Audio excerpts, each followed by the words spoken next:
यहाँ पे जैसे कि कोई नए अकॉर्डिंग बंदे आते हैं, वो घूमने के लिए आते हैं, तो कोई फर्स्ट टाइम आता है, कोई मतलब जान जान के आता है, मतलब इसको पता होता है, तो सब आते जाते रहते हैं, सबका अकाउंटिंग रहता है। फर्स्ट टाइम आता है फिर वो दोबारा भी आता है, क्योंकि ऐसे बंदे कहते हैं यहाँ के शांति मिलती है, और ये शांति का ही द्वार है। यहाँ पे जो आता है वो शांति होके जाएगा, मन बिल्कुल शांत रहेगा, चाहे वो शाम तक बैठे रहे तब भी वो उसको कोई फर्क नहीं पड़ेगा। एक लेडीज आई थी, मतलब अम्मा जी थी, उन्होंने बोला था नहीं कि तुम्हारा मन इसलिए यहाँ लग रहा है क्योंकि इनकी कृपा है, वरना कोई नहीं रुक पाता यहाँ। सिर्फ श्री चंद जी का सब आशीर्वाद श्री चंद जी का है, जिसकी वजह से यहाँ बंदे टिक जाते हैं, सब उन्हीं की लीला। वो ऐसा है कि वो सुबह सेवा करने आती है, वो चंद जी के कपड़े धोती है, सेवा भी करती है, सब कुछ करती है। तो उन्होंने मेरे को बोला था नहीं कि यहाँ पे ऐसा है कि मेरा कैंसर ठीक हो गया, तुम सेवा करोगे मन से तो तुम्हारे जो अल्लाह वाला है सब टल जाएगी। तो मैं कह लगा ये रिजल्ट मेरे सामने है कि मैंने यहाँ सेवा की थी और मेरे को कैंसर था, मैं ठीक। तो ये है कि इनकी लीला, मतलब कि यहाँ पे जो बंदा आता है वो शांति चाहता है। आप कोई बंदा आता है तो उससे पूछोगे नहीं कि आज कैसा मन फील, कि कैसा फील हो रहा है, तो कहते बहुत अच्छा फील हो रहा है, ऐसा लगता है कि मन नहीं कर रहा है जाने से।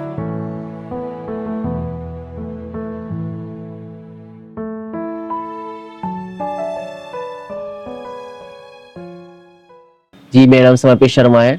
अभी जो बैठे हैं कौन सी जगह है और कितने साल पुरानी जगह है ये जी बहुत साल पुरानी जगह है। मैं 3 महीने पहले यहाँ पे आया हूँ, फरवरी में आया था महाराज जी के साथ हरिद्वार से।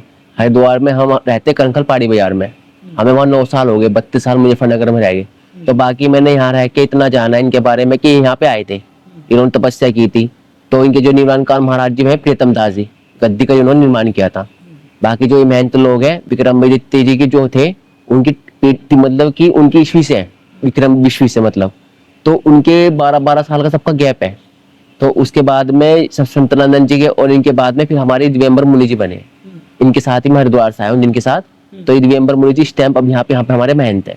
श्री चंद जी महाराज जी का ये अखाड़ा बोला जाता है। हाँ, श्री चंद जी महाराज जी का अखाड़ा है, वो यहाँ रुके भी थे, तपस्या भी की थी उन्होंने। कितना साल तपस्या जी ये तो मैं जानता नहीं, लेकिन इतना पता है मेरे को, मतलब कि वे यहाँ पे आके उन्होंने तपस्या की थी।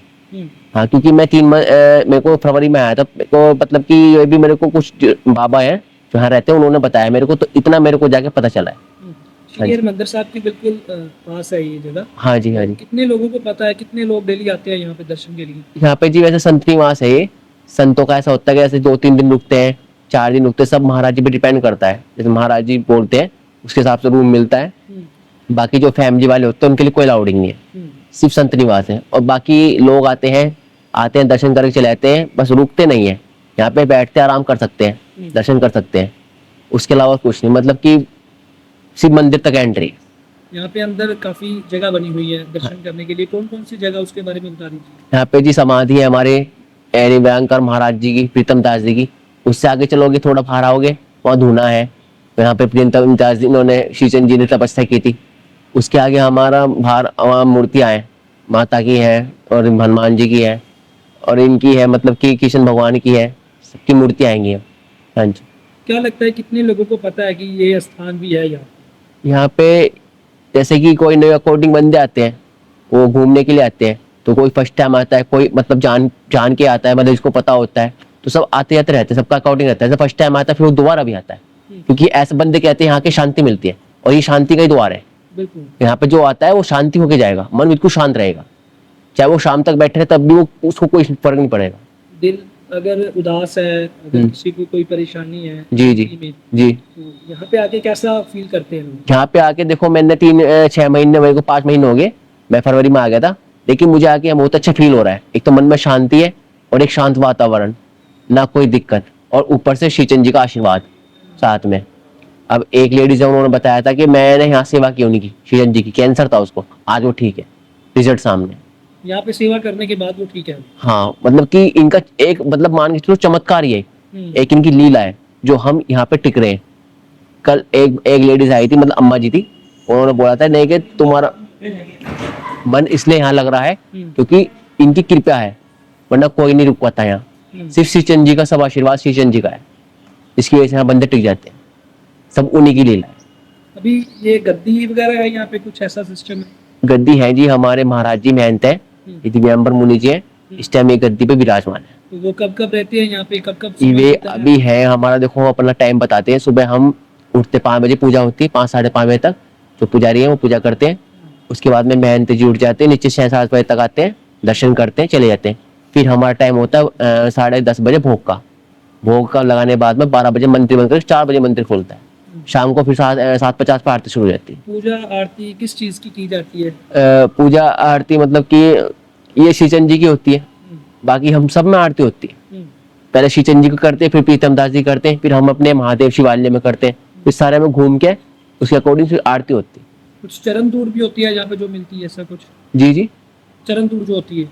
चरण धूप जी ये मैं समझ नहीं पा रहा हूँ कि हम, देखो मैं अपने बताता हूँ, हम पूजा के आरती के बाद में अरदास पढ़ते हैं, पाठ पढ़ते हैं, यहाँ बैठ के इधर मंदिर में अरदास करते, पाठ करते, और हमारा धूना होता है।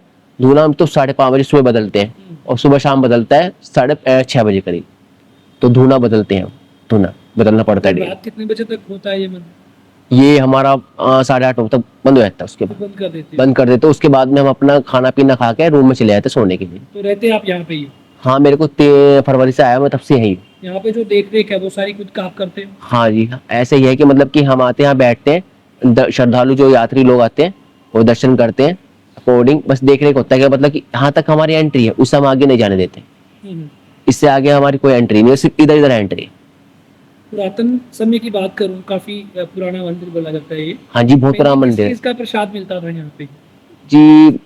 अब तो मैं अपना अकॉर्डिंग बताता हूँ, जैसे कि हमारे कोई एकादशी वशकादशी होती है, तो इसमें हमारा वो चूर होता है, चूर एक होता है, उसको बोलते हैं, जैसे कि अब मैं आपको क्या बताऊँ, मेरे को पता भी नहीं क्या चीज़ है, मिट्टी चीज होती है। अच्छा। हाँ, तो उस चीज का प्रसाद बनता है, वो प्रसाद लगता है, आरती होती है, उसके बाद में सब में बंटता है।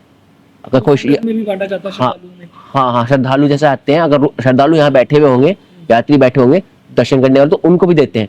बाकी हम अंदर जो मेंबर है सब खाते हैं, लेकिन प्रसाद बहुत अच्छा बनता है।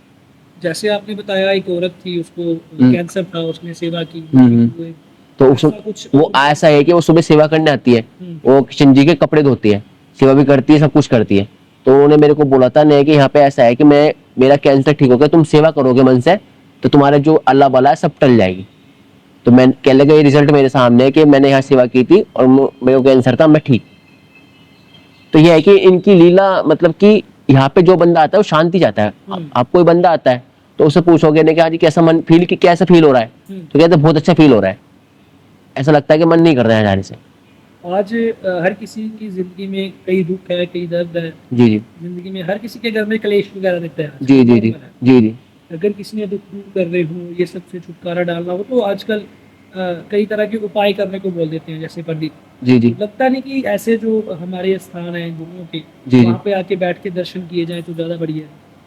जी हाँ, ये भी है। देखो, आपकी सबकी सभ्यता आती है। जैसे देखो, हम हिंदू ब्राह्मण हैं, मेरे इष्ट घर के हैं, जो मेरे इष्ट है वो मेरे महादेव है, लेकिन जो हमारे घर के इष्ट श्री कृष्ण भगवान है, वो मेरी मम्मी है, उनको शुरू से मानती है। हमारे घर में 2 ठाकुर जी हैं, छोटे बड़े लड्डू गोपाल, बड़े भाभी के, छोटे मम्मी के, जो पहले आई थी मुजफ्फरनगर से।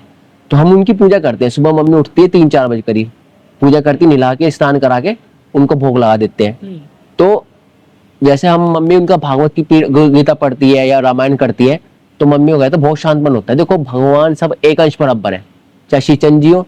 अब श्रीचंद जी को मैं नहीं जानता था, हम सिर्फ हिंदू देवी देवता को शुरू से जानते थे। और उसके बाद जब मैं यहाँ आया तो मेरे को कुछ टाइम तक मैं जान नहीं पाया कि मतलब ये भगवान कौन है। उसके बाद में मुझे बाबा जी ने बताया कि ये इसी अंश महादेव का है। तो ये मान के चलो कि सब जो हमारे ये जो देवी देवता है सब बराबर है। ये भी बोला जाता है गुरु नानक देव जी के पुत्र है। गुरु नानक के पुत्र हैं, गुरु नानक जी के पुत्र हैं ये। तो गुरु नानक का जो मंदिर जी का बाबल टेम्पल है वो इनका सामने, तो इधर इनके पापा जी हैं, पिताजी, और इधर ही है, तो इनका आमने सामने डेरा है। मतलब कई लोग आते हैं, वो हरमंदिर साहब होकर चले जाते हैं, तो इधर नहीं आते, कहीं यहाँ भी आते हैं। यहाँ बस ये है कि सबकी इच्छा है। देखो, आज के टाइम में हर इंसान अपनी मर्जी का मालिक है। अब हम नहीं बोलेंगे खड़े होकर के आप हमारे यहाँ पे आओ दर्शन करो। ये तो एक बाबा जी की कृपा है जो उनको खींच के यहाँ लाते हैं, सिर्फ लीला है। मन में विश्वास होना चाहिए, ट्रस्ट होना चाहिए, सबसे बड़ी बात ये है जी। तो उसकी वजह से लोग आते हैं, और जब लोग आते हैं तो उन्हें अच्छा ही फील होता है। वो कहते हैं कि बहुत अच्छा लगा यहाँ के। हर कोई यही बोल के जाता है कि बहुत अच्छा लगा, अच्छा है बहुत। फिर भी जैसे आपने बताया कि श्री चंद जी महाराज जी का आपको पता नहीं था। हाँ जी, हाँ जी। वैसे और भी लोग होंगे दुनिया में काफी जिनको श्री चंद महाराज जी का नहीं पता। हाँ जी, हाँ जी, हाँ जी। तो कैसे आपको पता चला, थोड़ा अपने बारे में बताइए। जब मेरे को ऐसे पता चला कि जैसे मैं यहाँ पे रहा हूँ, जैसे हम रहने जहाँ पे जिस माहौल में रहेंगे तो हमें वहाँ की बातें पता चलेगा। जो अकॉर्डिंग पुराने बंदे रहते हैं तो उनको पता है। जैसे कि हमारे महादेव है, अब कोई बाहर का बंदा आ रहा है तो हमको पता है कि हमारे महादेव की लीला परंपार है, वो जटाधारी है, तो हम उनको बताएंगे, उनके थ्रू बता करके वो वहां पे रहेंगे, उनको फील होगा कि लिए हाँ ये अच्छा है, हमें शांत मन है। तो देखो भगवान हमारे लिए सब बराबर है, सबकी लीला परंपार है। जी बिल्कुल। ये जो महादेव, ये श्रीचंद जी है, ये भी महादेव का ही अंश है, तभी इनको श्रीचंद जी बोलते हैं। कैसे लोगों को बता सकते हो क्या होता है ऐसे यहाँ पे आने देखो जी, हमारा ये है कि यहाँ अखाड़ा है, ये कोई आता है, कोई इसको संगल वाला अखाड़ा बोलता है, कोई दंगल, लेकिन हम कहते हैं संगल वाला अखाड़ा, सिर्फ उदासीन अखाड़ा। उदासीन का मतलब होता है जो उदासीन लोग होते हैं, जो अपने घर ग्रस्त छोड़ के यहाँ आते हैं। जब आपने जैसे बोला कि एक होता है दंगल और एक होता है संगल, हाँ, ये दोनों में फर्क बता दीजिए। संगल ये होता है कि संगल वाला अखाड़ा ये होता है कि मतलब कि जिसमें एक तो संगल वाला अखाड़ा होता है उदासीन, एक जूना अखाड़ा होता है, तो जिसके माहौल से परिवार से ग्रस्ती होती है उसके हिसाब से हम अखाड़े में रह सकते हैं। जैसे ये उदासीन अखाड़ा है, इसमें हम ग्रस्त परिवार नहीं रह सकते, इसमें हम सिर्फ एकांत में रह सकते हैं। अगर हम मैरिड भी है तो हम फिर भी यहाँ ग्रस्त नहीं रह सकते, ये उदासीन होता है। और जो साधु संत होते हैं वे भी उदासीन ही होते हैं, वे भी उदासीन है कि यहाँ रह सकते हैं, अगर उदासीन है तो वो नहीं रहेंगे। तो क्योंकि ये हमारे जो श्रीचंद जी है, उदासीन से क्या भाव है वो बता दीजिए। उदासीन से ये भाव है कि मतलब कि श्रीचंद जी है, ये भी उदासीन ही थे, तो इनका जो है चमत्कार लीला है सब इन्हीं का आशीर्वाद है, इन्हीं के जो रूल है वो अब तक चलते हुए आ रहे हैं। जैसे अभी जो महंत जी हैं, इनसे पहले जो महंत थे, हाँ जी, वो कैसे गद्दी बदलती हैं या आगे कैसे किसको देते हैं, ये क्या इसका होता है? इसका जी मैं इतना बता नहीं सकता हूँ, लेकिन मैं इतना बता सकता हूँ कि मतलब कि जो महंत लोग हैं, मैंने भी यहाँ सुना है कि इसमें गैप होता है सबका, जिसका जगह जो समाधि होती है त्याग देते हैं तो उसके बाद फिर दूसरे महंत बन जाते हैं। लेकिन महंत भी ऐसे नहीं बने जाते, उनको पहले अकॉर्डिंग देखा जाता है कि ये गद्दी संभाल पाए, क्योंकि श्रीचंद जी गद्दी है वो आज भी उस पर विराजमान है। क्या क्या क्वालिटीज होनी चाहिए उसके लिए? उसमें क्वालिटीज होनी चाहिए कि महंत को हिसाब से, मतलब कि जो टाइमिंग रूल होते हैं, जो महंत के रूल होते हैं, मतलब कि टाइमिंग से अपना सुबह प्रातः उठो, दर्शन करो, उसके बाद में अपना जो लोग आते हैं उनको अच्छे से समझाओ, ऐसे जैसे विचार विभाव करो। और बाहर के भी होते हैं, हमारे महाराज जी हैं, एक टाइम प्रधान नहीं तो प्रधान जी बन चुके हैं, तो अब ये बाहर भी जाते हैं, बाहर भी अकॉर्डिंग समझना है, इनका कोई टाइम नहीं होता आने का जाने का। तो महंत का एक जिम्मेदारी, अधिकार, जिम्मेदारी, अपने जो शिष्य होते हैं उनको सहमत करना, मर्यादा में रहना, मर्यादा सिखाना। जैसे गुरुद्वारा साहिब में जथेदार या साहिब होते हैं वैसे ही। हाँ, मर्यादा में रहना। जैसे हमारे यहाँ रूल है, हमारे महंत जी आते हैं तो हम उनके पैर छुएंगे, वो मर्यादा है। बाकी जो इस अखाड़े की हमारी मर्यादा में, हमें उसको फॉलो करना पड़ेगा। तो ये होती मर्यादा, ये महंत के मर्यादा के रूप होते। ठीक, धन्यवाद। ओके।